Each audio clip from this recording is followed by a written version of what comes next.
Hi ladies, Jackie Sabrin here, and I want to do a training on low self-worth dating. Low self-worth dating. And before I dive into the topic, give you 2 tips to help you overcome the sabotaging behavior. I want you to make sure that you subscribe to my YouTube channel, Engaged at Any Age, so that you never miss one of my trainings. Okay, so low self-worth dating, what is it? It's dating men that you don't resonate with. It's dating men that aren't treating you right, and it's dating men that don't consider your feelings, and it's dating men that are not on your ideal man list. That is low self-worth dating. So basically what you're doing is dating beneath your standards, okay? And that's not something that you want to do. So let's look closely at what low self-worth is, and then I'll share a few tips to help you shift out of this sabotaging behavior, okay? So let's look at self-worth and what it is. So self-worth is not a thing, it's a perception. It refers to your overall sense of value, your worth, your goodness, and your deservedness. So your sense of self-worth can change over time based on your actions. So you can do something, and especially in dating, you can do something that you kind of wish you wouldn't have done, and you're like, gosh, shouldn't have said that, done that. Maybe you had too many drinks at the bar. Maybe you got a little short with your date. Maybe you were disappointed in the way he looked. So, and then later you get home and you regret it, right? So your actions really affect your self-worth. So it's just really looking at how you're showing up and making good choices for yourself, because they impact you so much. And you basically get no more or no less than what you believe that you deserve. So I want you to really start to appreciate your innate birthright of worthiness. You have to start appreciating and accepting that your divine birthright is worthiness. You are worthy and you are deserving because it's your birthright. And in order for you to overcome this, you have to start to really believe that you're worthy, so your subconscious mind can open up to life's abundance, to the possibilities, to having a man. So you programming your subconscious mind by accepting the fact that it is your birthright to be worthy of everything that you want. There's nothing that you should or should not want. You're entitled to have everything you want, and you should expect that you'll get it. So you're going to have to start to look at the choices you're making, the actions that are causing you to lower your perception of your self-worth. And so here's one of my first tip. In order to be successful at having a high self-worth and stop the low self-worth dating, you must first and foremost, this is the #1, girls, write this down, you have to be willing to receive. So simple, right? Sounds so simple, but we block ourselves from receiving all the time. So you have to learn to be willing to receive. See, just being willing, just be willing. Just say, I'm willing to receive. I'm willing to receive will get you into that, into the flow. And so receiving compliments, maybe somebody pays you a compliment, women or men, and you're like, oh, and you just shrug it off. Or you say, oh, you probably say that to everybody, and that's deflecting a compliment. So you're deflecting receiving because you haven't trained yourself to be in that receiving mode.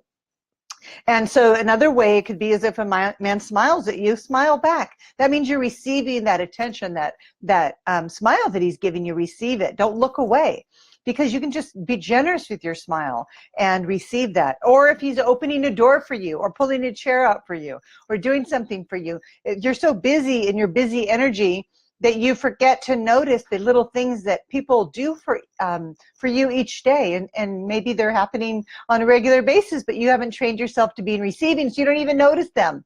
And if you're in your masculine energy, this busy energy that, like, I got this, I can take care of myself, I can do it, because you are very capable, I know that you are, but then you're really not in receiving mode.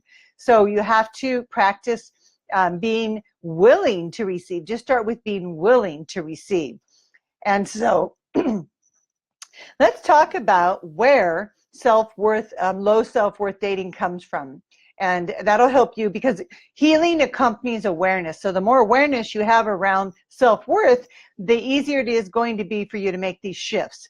And so the root of your low self-worth is your internal scorecard. Your internal scorecard. Your internal scorecard is is a product of your mind. Your mind makes it up. It takes note of every mistake that you've ever made in your whole life, as well as every negative thing you've said, every hateful thing you've thought, every judgment that you've passed on somebody else, even petty things, envy, jealousy, even little cruel things that pass through your mind. Your mind is keeping track, and that internal scorecard is the root of your issues of your self-worth. And so you can end this. You can end this all right now here on this call. If you have to, if you just accept that the blaming, okay, it starts with blaming others or something outside of you, instead of taking full responsibility for your choices and actions that are creating this destructive behavior, this low self-worth dating. So you have to start to take responsibility for and stop blaming others for where you are in life, and instead start taking responsibility for your choices and actions that create your behaviors, right? And so the tip number 2 is to start with this statement. You can write this down. This is going to really help you. I choose where I am now, and I can choose something better. I choose where I am now, and I can choose something better. That's going to help you get further into alignment. It's always about feeling good, making feeling good your priority. So that statement is taking ownership of everything you've created, because if you take ownership for everything you've created, then you can create something else. If you don't think that you created your life, then you're right, you didn't. And then you're in that blaming and victim mentality. So choosing to be okay with where you are now and choosing something better in the moment, in every moment, will shift you out of that negative, dating that's going on right now. And so what you want to do, ladies, is you have to maintain your standards in dating. It'll help you with this low self-worth. So that's kind of hard to do for a lot of women, is maintaining standards, because you don't want a man to not like you, right? So you don't want to say something that might push him away, because you really want to find somebody. And so in not speaking your truth and not saying what it is you really want, you are really lowering your standards. And when you lower your standards, he doesn't see you as an equal. Okay, so when you choose not to speak your truth in a situation or out on a date, then he sees you as someone that is not equal to him. So, but you have to do it in a way that he can hear you, with a feather, not a hammer. And so, like, for example, maybe he says, for a first date, oh, I'd love to cook you dinner. Why don't you come over to my house? And you could say, instead of getting offended by that, you could just say, that's a wonderful offer, thank you so much, but I don't make house calls on first dates, and smile. So that's a really cute thing to say. You're not chopping him off at the knees, and say, why don't we meet for a cup of coffee and get to know each other, and then we can talk about what you're going to make me for dinner. And so you just have to handle those situations with more grace and more confidence and more fun and playful banter. Definitely more fun and playful. Taking things so seriously is definitely sabotaging you. And so the fear that comes in is fear of rejection. You're afraid that you might say something that he won't like, and then he'll reject you. But guess what? He's going to reject you if you don't speak up, because he doesn't want a doormat for a girlfriend, a wife, a partner, a lover. He wants a woman that's confident and knows her standards and knows her self-worth. Now, so having this kind of standard isn't playing hard to get, and creating a challenge for a man is not playing hard to get. It's just knowing your standards and knowing what you really want. That's a big component, right? Knowing what you really want. When you know what's on your ideal man list and you know what you really want, you won't lower your standards as much. And so you have to keep checking in with your ideal man list, knowing what you really want. If you want to be married, don't settle for a casual relationship. Don't settle for those things. Just move on to the next man, because it's when you are really clear in that intention that sends a clear message to the universe. The law of attraction will respond to likes. But if you're waffling around in what you want, and you meet a really hot guy, but he doesn't want the same thing, but you continue to date him, do you see how you've lowered your standards? Even though he's really hot, you've lowered your standard because you really want to be married. He wants a casual relationship. And so he doesn't even see you as someone that is unequal because he knows what you want, and you've now made an exception. You lowered your standard, so he's losing respect for you. That's why it's so important to maintain your standards, which is really just your ideal man list. Maintain what it is you want. Also, you know, I just want to mention, I know how hard this is when you really meet a guy that you like, then it is even harder. That is when it's the hardest to do, but it's when it's the most important time to do that. And so confidence is going to come in here. You have to have a lot of confidence, and confidence comes from accepting yourself and loving yourself. That's where real confidence comes from. And trusting and believing in your dreams, trusting and believing that it's going to happen for you. And no matter what, you are going to do whatever it takes to make that a reality for yourself. So I want to help you with this so much. I so much want to help you with this because I am so in love and so happy being married to my husband, Michael, who, you know, I met on Match. And we've been together for over 5 years, almost 6 years now, coming up in June. And I want this for you. I want you to be experiencing this incredible communication, a deep, rich, juicy, intimate relationship that I know that you're capable of, but you just need a little help. And that's why I created my 5-week accelerated course, Bridge to Love. Right now, I'm opening for enrollment. I've opened enrollment, and I want to invite you to join me. I made it really accessible to women all over the world for only $97. Right now, you can join my 5-week accelerated course. You receive over $2,000 in bonuses. The whole program's worth over $7,500. You're going to get 5-hour calls, interactive live calls with me. As soon as you join the program, you're going to get all of the program bonuses directly in your inbox. You can access every training that I put together specifically designed to help you keep your self-worth high, to stop this low self-worth dating, to help you to be a better communicator, to stop taking things so seriously, and to really get inside that internal scorecard. It's all happening in your mind. So helping you with your mindset. And I teach practical tools, not esoteric concepts that you can apply. I'm all about practical tools and action steps. So all this intellectual knowledge that you gather from these videos that I make and other coaches that you see online is fantastic, but if you don't know how to apply them, it's worthless. It's useless to you. So join my program, bridgetoloveclub.com. Go there right now, bridgetoloveclub.com. Join the program, receive all the bonuses, start connecting with me. We start on February 14th. I'm going to launch it on the 14th because I want to be your Valentine. I want to give you that night as a gift and give you my love so that I can help raise that vibration for you so that you can call in your soulmate this year. So I hope you'll join me. Just go to bridgetoloveclub.com right now, sign up, and I'll see you on the other side of that. And thank you so much for being here again.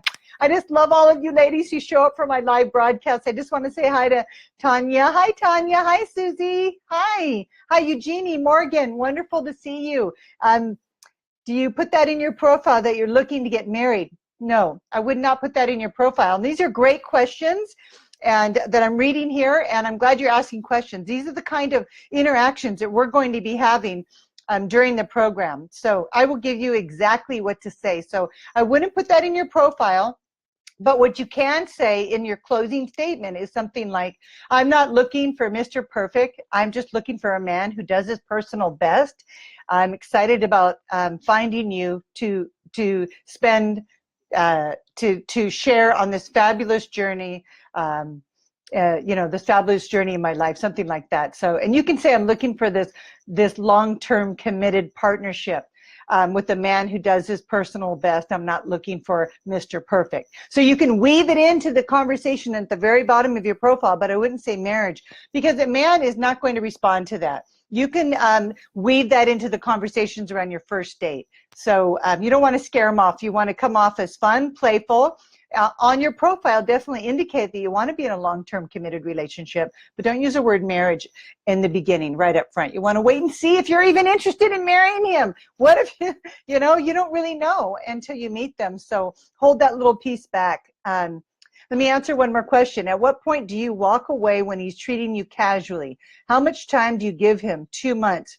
No, that's way too much time. If a man's treating you casually, can you give me an example?